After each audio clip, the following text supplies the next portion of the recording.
Matthias kept his phone screen on during breaks, not to check messages, just to look at a photo he used as wallpaper. It was a picture of a taco stand in Guadalajara, the one near his mother's house, with the orange plastic chairs and the handwritten menu on cardboard. He hadn't been back in 14 months. He looked at a photo the way other people look at clocks, regularly, briefly, without always meaning to. He worked at a warehouse in Stockton, California. The job was physical and the hours were long, and most of his coworkers spoke Spanish, which made the days easier and the English harder. He was comfortable inside that bubble. He knew it. The work paid. The apartment was small but quiet. But there was one thing he wanted that the bubble couldn't give him: a driver's license. Not a car. He already had a car, an old Honda that his cousin had sold him for $800. What he didn't have was the license. He had been driving carefully on familiar roads for 11 months. Every time he passed a police car, his hands tightened on the wheel. He wanted to drive without that feeling. He wanted to take the highway. He wanted to visit a friend in Sacramento without asking someone else to come with him. It was a small freedom, but it was the one he thought about most. The problem was the test, the written test, at the DMV in English. He had the study guide. He had read it 3 times, slowly, with a dictionary open beside him. He knew the rules. He knew the signs. He knew what a solid yellow line meant and how many feet from a fire hydrant you had to park. The knowledge was there, but the office, the forms, the questions from the person behind the counter, that part made his chest feel tight when he thought about it. He made the appointment on a Wednesday morning.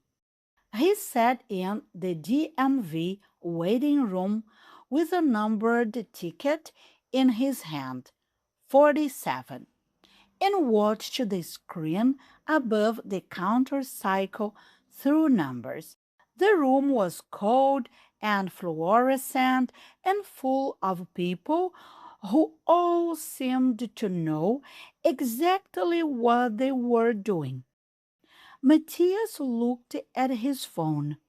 The taco stand looked back at him. When his number appeared, he walked to the counter. The woman behind the desk had short gray hair and reading glasses on a chain around her neck. She looked at him and said something quickly. A greeting, maybe, or a question. Matthias caught the word today and nothing else. Sorry, he said. Can you repeat, please? She nodded without impatience. What can I help you with today? I want to. I have an appointment for the test. He paused. Driver test. Driver's license test? Yes, driver's license. She typed something. Last name? He told her. She typed again. Then she looked up. I'm showing your appointment was for a 9 a.m. It's 9:47. You may have missed your slot.